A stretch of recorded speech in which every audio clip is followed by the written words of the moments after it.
Hello और नमस्ते, आप सभी का स्वागत है इस कोर्स में। और ये पहले लेक्चर में हम इंट्रोडक्शन डिस्कस करने जा रहे हैं। तो हम ट्रिग्नोमेट्रिक फंक्शंस डिस्कस करने जा रहे हैं इसमें। और ये सीबीएसई के क्लास 11 टेक्स्ट बुक के थर्ड चैप्टर है। ठीक है। तो मैं इस कोर्स में पूरे जितने भी लेक्चर्स हैं उसमें पहले मैं बोर्ड एग्ज़ाम्स के कॉन्सेप्ट्स कवर करूँगा। उसके बाद सारे एक्सरसाइजेस जितने भी हैं उनके प्रॉब्लम सॉल्व करूँगा। और फिर उसके बाद में जेई मेंस के लेक्चर्स पोस्ट करूँगा। सो ये ऑर्डर है। पहले हम जो बोर्ड एग्ज़ाम्स के जितने भी कॉन्सेप्ट्स हैं, प्रॉब्लम्स हैं, वो कवर करेंगे। उसके बाद जेई मेंस और बाकी जितने भी कॉम्पिटिटिव एग्ज़ाम्स हैं उसका कवर करेंगे। ओके। सो वाई ट्रिग्नोमेट्री मैटर्स, हमारे लिए ये सीखना क्यों ज़रूरी है कि सीबीएसई में तो हमें पता है कि जितना भी वेटेज आता है वो तो आता ही है ट्रिग्नोमेट्री से, लेकिन जेई मेंस में भी भले डायरेक्टली ट्रिग्नोमेट्री से प्योरली ट्रिग्नोमेट्री का क्वेश्चन नहीं आता, पर जितने भी कैलकुलस, कोऑर्डिनेट ज्योमेट्री, इन सब में फ्रीक्वेंटली क्या है जो ट्रिग्नोमेट्री का वो कंबाइंड होता है कॉन्सेप्ट, जिसमें आपको यूज़ करना ही पड़ेगा। और बिटसैट वगैरह में भी 3 to 4% वेटेज आता है। इसमें भी क्विक कैलकुलेशन बेस्ड क्वेश्चंस होते हैं। और विट वगैरह जितने भी अदर प्राइवेट इंस्टीट्यूट्स के एग्जाम्स हैं उनमें भी आ सकता है। ठीक है। ठीक है, तो मेन कंटेंट शुरू करते हैं। फर्स्ट हम डिफाइन करेंगे एंगल क्या होता है। ठीक है। तो हम एक इनिशियल पॉइंट ले लेते हैं। ओके। इसको ओ मान लेंगे। और फिर एक डायरेक्शन में एक रे ड्रॉ करते हैं और इसको ए मान लेते हैं। ओ ए जो है एक रे है। ठीक है। अब इस ओ को फिक्स्ड मानकर इस रे को रोटेट करते हैं। सो रोटेट करने के बाद मान लीजिए यहाँ तक पहुँच गया। ओके। सो जितना डिस्टेंस इसने कवर किया है इसको हम एंगल में मेजर करते हैं। ठीक है। तो angle is a measure of rotation of a given रे अबाउट इट्स इनिशियल पॉइंट। मतलब उसके इनिशियल पॉइंट को फिक्स करके किसी भी रे को अगर हम रोटेट करेंगे तो कितना रोटेट हुआ उसको हम एंगल से मेजर करते हैं। जनरली इसको टीटा, अल्फा, इस टाइप के सिंबल से मेजर किया जाता है। ठीक है। जो इनिशियल साइड है ओ ए, इसको इनिशियल साइड बोलते हैं। और फिर जो लास्ट जहाँ तक हमने रोटेट किया ओ बी, उसको टर्मिनल साइड बोलते हैं। और जो फिक्स्ड पॉइंट है ओ, उसको हम वर्टेक्स बोलते हैं। ठीक है। और बाई कन्वेंशन ट्रिग्नोमेट्री में हम हमेशा एंगल को एंटी क्लॉकवाइज डायरेक्शन ही कंसिडर करते हैं। एंटी क्लॉकवाइज डायरेक्शन है तो वो पॉजिटिव एंगल है। अगर क्लॉकवाइज डायरेक्शन में हम मेजर कर रहे हैं तो एंगल के सामने हमें नेगेटिव लगाना पड़ेगा। ओके। सो आपको पता ही है क्लॉकवाइज मतलब इस डायरेक्शन में होता है और एंटी क्लॉकवाइज मतलब क्लॉकवाइज के एंटी रिवर्स डायरेक्शन में। तो यहाँ भी देखिए, इसीलिए मैंने ड्रॉ करते वक्त इस तरफ ड्रॉ किया, क्योंकि हमें हमेशा एंगल अगर पॉजिटिव हमें मेजर करना है तो हमें एंटी क्लॉकवाइज डायरेक्शन में ही हमें मेजर करना पड़ेगा। एज ए कन्वेंशन फिक्स्ड है। ठीक है। तो एंगल को किस यूनिट्स में मेजर किया जाता है? तो एंगल को मेजर किया जाता है डिग्रीज में। वैसे तो बहुत सारे 2-3 सिस्टम्स हैं। एक तो डिग्री है और फिर एक ग्रेड भी है जो फ्रेंच सिस्टम है, और फिर एक रेडियन भी है। हम जो रेडियन तो हम आगे डिस्कस करने वाले हैं। तो फिलहाल डिग्री कैसे डिफाइन करते हैं देखिए। जैसे हमने अब किसी भी पॉइंट से एक रे ड्रॉ किया और इसको जहाँ से शुरू किया था पूरा रोटेट करके फिर वहीं पे पहुँचा दिया, तो एक फुल रोटेशन हो गया। तो जो एंगल होगा ये पूरा एंगल होगा। तो इस पूरे एंगल को हमने माना है 360 डिग्रीज। ठीक है। तो ये डेफिनेशन क्या कहता है कि जो पूरा रोटेशन है उसमें से अगर हम 1/360th रोटेशन करेंगे तो जितना एंगल सेंटर के पास बनेगा उसको 1 डिग्री मान रहे हैं। मतलब मान लीजिए ये पूरा रोटेशन में हम बस 1/360th रोटेशन कर रहे हैं। मतलब यहाँ से स्टार्ट हुए और सिर्फ यहाँ तक पहुँचे। अभी 359 डिग्रीज और घूमना बाकी है। तो ये जो बीच में एंगल बनेगा उसको हम 1 डिग्री कहते हैं। और लिखते वक्त उसको ऐसे डिग्री के सिंबल ऐसे छोटा सा ओ हम ड्रॉ करते हैं, ठीक है। तो 1 डिग्री के अंदर 60 मिनट्स होते हैं, फिर 1 डिग्री को 60 टाइम्स डिवाइड किया गया है और ईच डिवीजन को हम मिनट बोलते हैं, और फिर 1 मिनट को 60 सेकंड्स में डिवाइड करते हैं। तो टोटल 1 डिग्री होगा, टोटल 60 इंटू 60 3600 सेकेंड्स, ठीक है। तो ये डिग्री का मेजरमेंट सिस्टम है और हम इसी सिस्टम को यूज़ करने जा रहे हैं अपने पूरे ट्रिग्नोमेट्री के चैप्टर में, ओके। रेडियन मेजर, तो एंगल को मेजर करने का दूसरा यूनिट है रेडियन, इसको हम सर्कुलर मेजरमेंट भी बोलते हैं, ठीक है। तो एक रेडियन का क्या मतलब होता है, देखिए जैसे हमने एक सर्किल कंसिडर किया, ओके, और इस सर्किल का सेंटर ओ है और इसका रेडियस आर है मान लीजिए, ठीक है। अब हम क्या करेंगे, इसके सरकमफेरेंस पे एक आर्क कंसिडर करेंगे जिसका लेंथ होगा आर। मान लीजिए ये पॉइंट ए है और ये पॉइंट बी है, तो ए बी का लेंथ होना चाहिए आर और रेडियस भी होना चाहिए आर।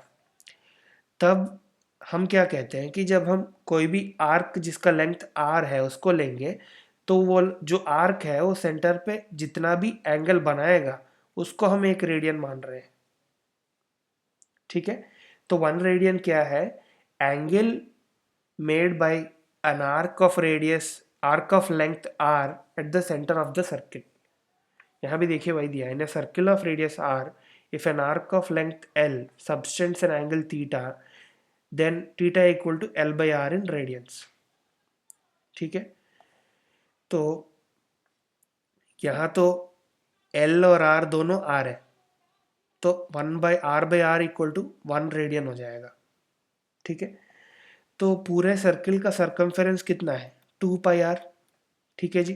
तो एक आर्क का लेंथ अगर r ले लेंगे तो ऐसे आर्क्स हम पूरे सर्कल में कितने बना सकते हैं, 2π बना सकते हैं, क्योंकि एक एक का लेंथ r है और ऐसे आर्क्स हम टोटल 2π बना सकते हैं।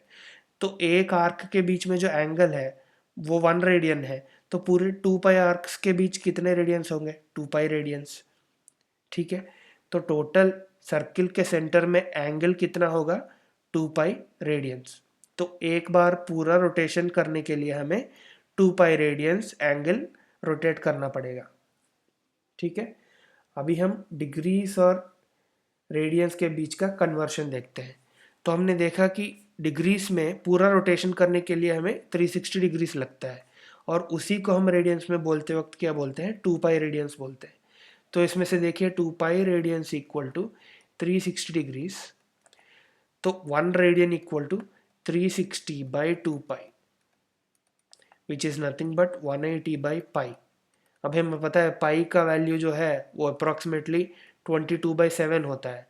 अगर इसको हम रिप्लेस करके कैलकुलेट करेंगे तो हमें आएगा कि 1 रेडियन इक्वल टू 57.2958 डिग्रीज आएगा। और उसी तरीके से अगर हम 1 डिग्री कितना होगा अगर वो कैलकुलेट करेंगे तो 1 डिग्री होगा π/180 रेडियंस, और ये अप्रॉक्सीमेटली होगा 0.01745 रेडियंस। तो ये हो गया एक दूसरे में कन्वर्शन। तो देखिए अब कॉमन एंगल्स को डिग्रीज में और रेडियंस में बता रहे हैं। जैसे 30 डिग्रीज हो गया, तो देखिए हमें पता है कि 180 degrees equal to pi radians, ठीक है। तो हमें कितना चाहिए, 30 डिग्रीज का चाहिए, तो हम 180 को लिख सकते हैं 30 into 6 equal to pi radians. 30 इधर छोड़ के 6 उस साइड भेज दीजिए, तो 30 डिग्रीज इक्वल टू π/6 रेडियंस। सो उसी तरीके से 45 डिग्रीज होगा π/4 रेडियंस, और 60 डिग्रीज होगा π/3 रेडियंस, 90 होगा π/2, और 180 होगा पाई, और 360 होगा 2π, ओके। सो ये हो गया डिग्रीज और रेडियंस के बीच कन्वर्शन। अब हम अगले टॉपिक पे बढ़ते हैं जो कि एक एग्जाम्पल सॉल्व करते हैं इसका। तो देखिए 40 डिग्रीज और 20 मिनट्स को बोल रहे हैं कि हमें रेडियंस में कन्वर्ट करना है। तो पहले तो जो मिनट्स है उसको डिग्रीज में कन्वर्ट कर लीजिए। हमें पता है कि 1 डिग्री इक्वल टू 60 मिनट्स, ठीक है। तो 20 मिनट्स क्या होगा, 20 minutes equal to 1/60 into 20 minutes, ठीक है। तो यहाँ से तो 1 मिनट होगा 1/60 डिग्री, तो 20 मिनट्स क्या होगा 1/60 इंटू 20 मिनट्स, तो ये हो गया 1/3 डिग्री, तो ये हो गया 41/3 degree which is nothing but 121/3 degrees. तो इसको हमें रेडियंस में कन्वर्ट करना है। तो हमें पता है कि pi radians equal to 180 degrees, ठीक है। तो 1 डिग्री इक्वल टू पाई/180 रेडियंस। तो हमें क्या चाहिए 121/3 डिग्रीज इक्वल टू पाई/180 इंटू 121/3। तो हम अगर इसको सॉल्व करेंगे तो हमारा आंसर जो है वो रेडियंस में आएगा और वो इसके इक्वल होगा, मतलब इसका जो रेडियन कन्वर्शन है वो होगा, ओके। ट्रिग्नोमेट्रिक फंक्शंस, ठीक है जी। तो ये मेन पॉइंट है कि हम ट्रिग्नोमेट्रिक फंक्शंस क्या होते हैं। पहले तो आप देख लीजिए 6 तरीके के ट्रिग्नोमेट्रिक फंक्शंस होते हैं, sine, cosine, tan, cosecant, secant, cot, ठीक है। इनको सर्कुलर फंक्शंस भी कहते हैं। अब जाते जाते हम समझेंगे कि इनको सर्कुलर फंक्शंस क्यों कहा जाता है। तो ठीक है, अब एक कार्टेशियन प्लेन लीजिए। एक कार्टेशियन प्लेन में मैं थोड़ा सा बेसिक कवर कर देता हूँ। साइन और कोसाइन इनका रेशियोज बताने से पहले हमें थोड़ा सा समझना चाहिए कि कार्टेशियन प्लेन में हम पॉइंट को रिप्रेजेंट कैसे करते हैं। मान लीजिए हमने एक पॉइंट लिया बी और उसको कह दिया एक्स कमा वाई, ठीक है। तो इसका क्या मतलब है जी, अगर बी से हमने एक्स एक्सिस पे अगर परपेंडिकुलर ड्रॉ किया, ओके, तब ये ओरिजिन है, मान लीजिए ये पॉइंट डी है, तो ओडी का लेंथ कितना होगा, ओडी का लेंथ होगा स्मॉल एक्स, क्योंकि ये पॉइंट जो है एक्स एक्सिस में एक्स डिस्टेंस की दूरी पर है, ठीक है। सो ओडी का वैल्यू होगा एक्स।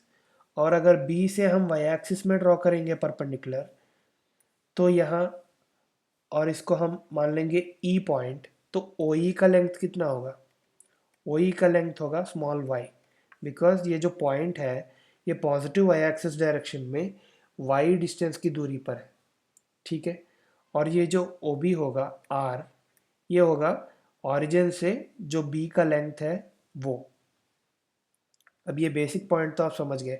अगर मान लीजिए किसी ने दिया b इक्वल टू 5,3, तो आप जो कार्टेशियन प्लेन है उसमें कैसे ड्रॉ करेंगे। तो पहले कार्टेशियन प्लेन लेंगे और पॉजिटिव एक्स एक्सिस के डायरेक्शन में 1 2 3 4 5, सो फिफ्थ पॉइंट को मार्क करेंगे, ओके। और फिर पॉजिटिव वाई डायरेक्शन में 3 दिया हुआ है, तो 1 2 3, तो इसको भी मार्क करेंगे। अब इससे पैरेलल ड्रॉ करेंगे और इससे भी पैरेलल ड्रॉ करेंगे, ये दोनों जहाँ मीट होंगे ये होगा बी पॉइंट जो कि 5,3, समझ रहे हैं ना। तो अभी हम हमारे सिचुएशन में आ जाते हैं, हमें एक्सप्लेन करना है ट्रिग्नोमेट्रिक रेशियोज। तो इसके लिए मैं क्या कंसिडर कर रहा हूँ, मैं फिर से एक कार्टेशियन प्लेन कंसिडर कर रहा हूँ और फिर मैं एक पॉइंट कंसिडर कर रहा हूँ बी जो कि x कमा वाई है और ये ओरिजिन है और ओ बी का लेंथ r है, ठीक है। O B equal to R और b is x comma Y. तो अभी हमने अभी डिस्कस किया कि अगर यहाँ से मैं परपेंडिकुलर ड्रॉ करूँगा और इसको मैं अगर c मान लूँगा तो ओ सी का वैल्यू कितना होगा, x होगा। और अगर b से मैं y एक्सिस पे परपेंडिकुलर ड्रॉ करूँगा और मैं अगर इसको d मान लूँगा पॉइंट, तो ओ डी का वैल्यू कितना होगा, y होगा, ठीक है। अब हमने पहले ही डिस्कस किया था कि जो हम एंगल मेजर करने जा रहे हैं हम काउंटर क्लॉकवाइज नहीं तो एंटी क्लॉकवाइज डायरेक्शन में मेजर करेंगे। और हमारा रेफरेंस एक्सिस क्या होगा, हमेशा ट्रिग्नोमेट्री में हमारा रेफरेंस एक्सिस होता है पॉजिटिव एक्स एक्सिस, ठीक है। तो यहाँ से स्टार्ट करेंगे और फिर यहाँ तक का एंगल कैलकुलेट करेंगे और हम इसको बोलेंगे थीटा, ठीक है। तो अब जो हमारे पास जो ट्राइंगल बना वहाँ पर वो बना ओ बी सी। ओके, सो ओ बी सी जो है एक राइट एंगल ट्राइंगल है, ठीक है। और इसमें जो एंगल टीटा है जो पॉजिटिव एक्स एक्सिस के साथ एंटी क्लॉकवाइज डायरेक्शन में बना रहा है, इसका जो ऑपोजिट साइड है वो है बी सी। सो बी सी जो है टीटा का ऑपोजिट है, और ओ सी जो है टीटा के बगल में है, टीटा के एडजेसेंट में है। और जो ओ बी है ये हाइपोटेन्यूस है, ठीक है। तो मैं ये तीनों चीज़ें क्यों बता रहा हूँ कि जो साइन को हमने डिफाइन किया है, हमने किस तरह डिफाइन किया, sine theta equal to opposite side by hypotenuse. Okay, तो ऑपोजिट साइड क्या हुआ हमारा टीटा का, बी सी हुआ। उसका लेंथ क्या है, तो मान लीजिए ओडी का लेंथ वाई है, तो बी सी भी ओडी के पैरेलल में ही है ना, तो बी सी का लेंथ भी वाई होगा।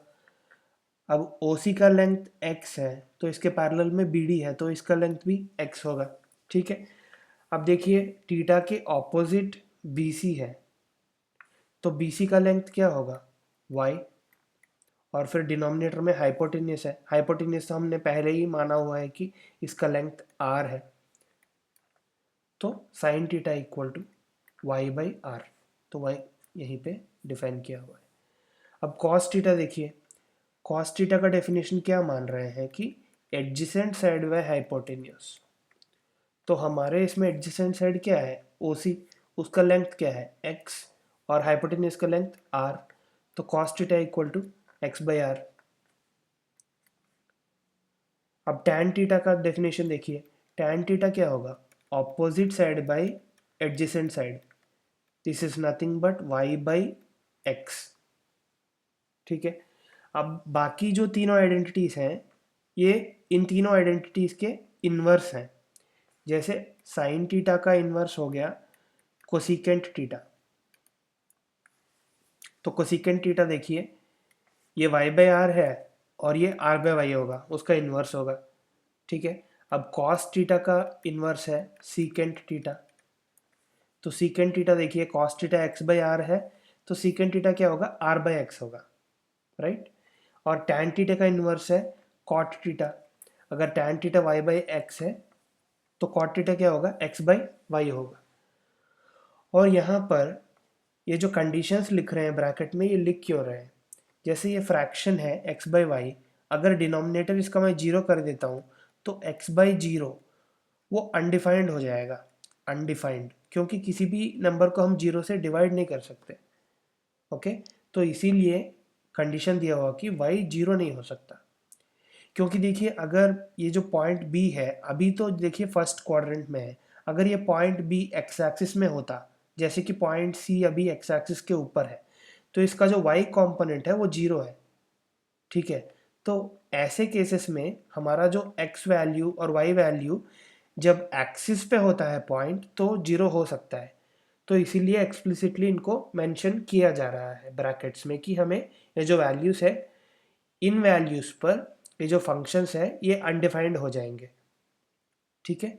और आर का वैल्यू कभी जीरो नहीं होता, क्योंकि आर जो पॉइंट है अगर ओरिजिन के ऊपर पॉइंट नहीं है, अगर कहीं भी है बाहर पॉइंट, तो पक्का वो ओरिजिन से एटलीस्ट किसी ना कि पॉजिटिव वैल्यू ही दूरी पे होगा, तो आर कभी जीरो नहीं होता, एक्स और वाई हो सकते हैं, इसीलिए इन कंडीशंस को ब्रैकेट में मेंशन किया गया है, ठीक है।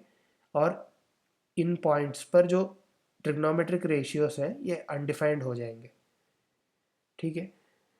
तो अब थोड़ा क्लैरिटीली देखिए कि एक राइट एंगल ट्राइंगल लिया, ठीक है, और उसके तीनों साइड लिए, एक साइड को हमने एक्स लेंथ का लिया, दूसरे वाई लेंथ का लिया, और थर्ड हाइपोटेन्यूस को हमने लिया आर लेंथ का। तो इनमें से हमको कितने रेशियोस बनेंगे, टोटल 6 रेशियोस बनेंगे, और इन 6 रेशियोस को हम बोलते हैं ट्रिग्नोमेट्रिक रेशियोस, मतलब ट्रायंगल के रेशियोस, ठीक है। ट्रिग्नोमेट्री का मतलब ही वही है, ट्रायगॉन प्लस मेट्रॉन, ये दोनों ग्रीक वर्ड्स हैं, इसी से ट्रिग्नोमेट्री बना है। ट्रायगॉन मतलब ट्रायंगल और मेट्रॉन मतलब मेजरमेंट। इसका मतलब ट्रिग्नोमेट्री का मीनिंग है कि ट्रायंगल के अंदर जो हम मेजरमेंट कर रहे हैं और वो रेशियोस हैं साइड्स के लेंथ के ratios, sine theta cos theta tan theta, और उनके इनवर्स सीकेंट को आई मीन कोसिकेंट सीकेंट और कॉट। ठीक है, तो आई होप यहाँ तक आपको समझ आया कॉन्सेप्ट। अगले लेक्चर में इसके कंटिन्यूशन देखते हैं। Thank you.